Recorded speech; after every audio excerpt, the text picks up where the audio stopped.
Oh man, this movie was...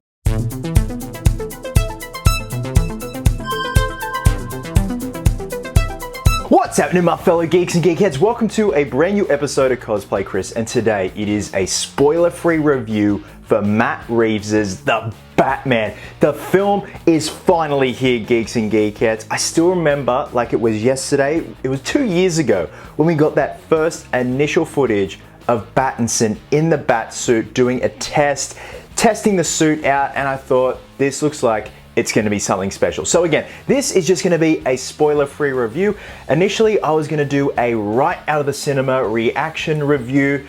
Honestly, I was so tired last night by the end of it. I'm like, I just need to go home, have a bit of a sleep, and just dwell on what I had just experienced. So with that being said, a massive thank you to Warner Brothers Australia for inviting myself and Chloe along to the Sydney premiere here at Fox Studios. It was absolutely brilliant. The setup was fucking phenomenal. Now, I eventually will be doing a spoiler-filled review / discussion and things I want to touch on that I probably shouldn't be touching on in a spoiler-free review. So let's get to it. So as a lot of people know, The Batman has sort of been in development hell for not overly a long time, but initially this film was supposed to be directed by, starring, produced, and written by Ben Affleck. This was going to be the Ben Affleck Batman vehicle. As we know, a lot of things happened between Affleck and Warner Brothers, and then eventually Affleck stepped back as director, still playing Batman, but then it just got to the point, you know, where it was his professional life, his personal life, where he just had to step down altogether. In comes Matt Reeves, director of the Apes trilogy, who also co-wrote the script for this film. And then in comes Robert Pattinson, cast as the Batman / Bruce Wayne. Now, there was a lot of controversy around this, and it was just for the sake of the internet's sake to have a whinge about it. I, for one, from day one, was always on board with Pattinson as Batman. I'd seen his other works, not just Twilight, but all his other brilliant works. You've got The Lighthouse, you've got Good Time, you've got Water for Elephants, you've got Remember Me. And I thought this guy could do it. He will be a much younger Bruce Wayne / Batman as opposed to what we just have with Affleck, who is a Batman that's more older, grizzled, and world-weary. But I wanted something different. I wanted a different take on the character. And Matt Reeves assured that this was going to be a very detective noir driven film. And I was jonesing, man. It was absolutely brilliant. Loved the concept. And then we obviously got that first DC fandom trailer in 2020. We then got another trailer and also that footage that was shown at the DC fandom that was last year. And of course, the movie was delayed a year. So the wait just seemed forever. But we're now here. And I can honestly say that this is my most favorite Batman film to date. I know them's fighting words, especially with how amazing and beautiful The Dark Knight is, and I am not taking away from how intrinsically beautiful that film is, but this is my favorite Batman film to date, geeks and geekettes. What I experienced last night was something so ballsy, so daring, so different, so visceral and pure. It kind of went beyond being a Batman film. And I know I'm really laying it on thick, but I just had the most wonderful time with this film last night. It is a 2 hour and 55-minute film, and it is absolutely warranted. Not at one point did I think the film slowed down. At any point, I wanted to see more. And I can't wait to see more of this world that Matt Reeves has envisioned and created and put to screen. First off, let's talk about the supporting cast. You have Zoe Kravitz as Selena Kyle, aka Catwoman. She was an absolute standout in this film. Again, I want to see more of her. Her character is established very well. She's not exactly the proper Catwoman that we know and love, yet she's just so damn good with everything she does. From an acting standpoint, the physical standpoint, Jeffrey Wright as Gordon is brilliant. It was a brilliant casting choice, and he's got that gravitas and that grovelly voice. I love him, and he's such a good, pure cop in this film. And the way it's written in the film, and this is not a spoiler, it's been shown in trailers, Gordon and Batman are working together. They've already established that dynamic. So much so that Gordon's actually bringing Batman into crime scenes. Some of the cops are all on board with what Batman's doing.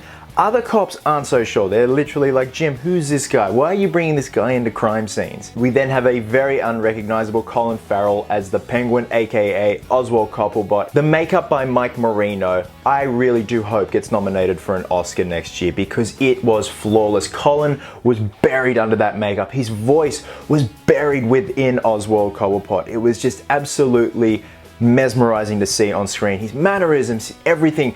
This take on Oswald Cobblepot is very New York gangster, and I like that approach. Granted, he's not in the film for much, but it definitely sets up his character for future installments, and apparently he's having his own spin-off series on HBO, so I'm really looking forward to that. We've got Andy Serkis playing Alfred Pennyworth. Again, much like the Penguin, he is not in the film for much, but what he does is so impactful, and his relationship with Bruce is strained so much. Alfred has gotten to the point where he's like, dude, I can't help you anymore. I don't know what to do for you. You're eventually just gonna have nothing left, and you kind of just want to die. Kind of in the vein of Michael Caine's Alfred and Christian Bale's Bruce Wayne / Batman. That kind of dynamic was there, but it seems like it's much more strained in this interpretation. We also have the wonderful John Turturro as Carmine Falcone, which is a very interesting choice, and he's just got that calm demeanor where you don't know what the hell he's gonna do next. Turturro kills it and everything, man, and he killed it as Falcone. And another supporting character, the city of Gotham. This is the most Gotham-looking Gotham I have ever seen. And I was talking to people last night who I watched the film with, we were debriefing afterwards, and it kind of had elements of the Schumacher Gotham, neon signs everywhere, but it is a shithole of a city. Gotham is festering in this movie, and the production design, the way they have designed it is absolutely brilliant. It seems like it's a city that just goes on forever. They've added shit on shit on shit. I've always found, obviously, that Schumacher's Gotham was very neon, too clean. Nolan's Gotham was cool, architecture was cool, but again, way too clean. We obviously had the Narrows in Batman Begins. It was very heavy on the Narrows in that film, but I just still didn't buy the rest of the city being Gotham. It just looked like Chicago because they filmed part of it in Chicago. This Gotham is a character in itself, and that's what I love. That's what Gotham should be. And of course, who could forget Paul Dano as the Zodiac Killer? I mean, Riddler. This interpretation of the Riddler is not like Jim Carrey. It is so far from the Adam West era Riddler. This guy is a psychopath. And Matt Reeves had the Zodiac Killer in mind when he designed this Riddler. And Paul Dano does a brilliant job. So far removed from what I've seen him in other previous films. Obviously, we had his wonderful performance in Prisoner, which kind of acts as a show reel for his portrayal of the Riddler in this film. It is a very scary performance to see on screen. Obviously, I can't really go into much detail about it. That's going to be saved for the spoiler video and the spoiler discussion and just an open discussion. But my God, what an interpretation of a very well-known Batman character. I suppose we should talk about Pattinson. A lot of people had a problem when Robert Pattinson was cast as Batman. I just knew that something special was brewing with his performance as Bruce Wayne and Batman. And that's exactly what I got. I was mesmerized watching him on screen. And the best part is, there is more Batman than Bruce Wayne in this film. For most of the runtime, he is in the bat suit, which is just so welcoming because you know me, I love this suit. I love looking at all the details, and the more I see him in the suit, the more I love him in the suit. He just looked brilliant. This Batman is dark, broody, and tortured, but so is this Bruce Wayne. Robert isn't putting on this persona when he's Bruce Wayne of being a playboy.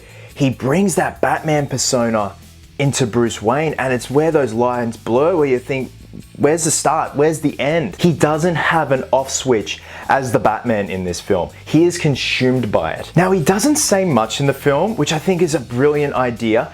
The more I was watching him on screen, I'm like, who is he reminding me of? And I got it. He was like another worldly Edward Scissorhands. Just, there was an innocence to him. There was a boyish innocence to him, but he's still trying to be the best that he can be as the Batman. And just emoting through his eyes and his facial expressions. Granted, half of it is covered by a cowl, but also when he's Bruce Wayne, he doesn't say much. It's all through his eyes. And I commend him for that. That is a hard thing to do when you're an actor. The physicality, the fight scenes, he is brutal, and you can feel his anger oozing through that suit. So props to you, Pattinson. You did a wonderful job, man. You're one of my favorite Batman. You're up there with Affleck, with Bale, with Keaton. Welcome to the club, man. The film looks stunning. The cinematography is so wonderfully done. There are shots that are so odd and so different, but they're just stunning to look at. A lot of pulling focus in and out of characters and props and stuff like that. We have a wonderfully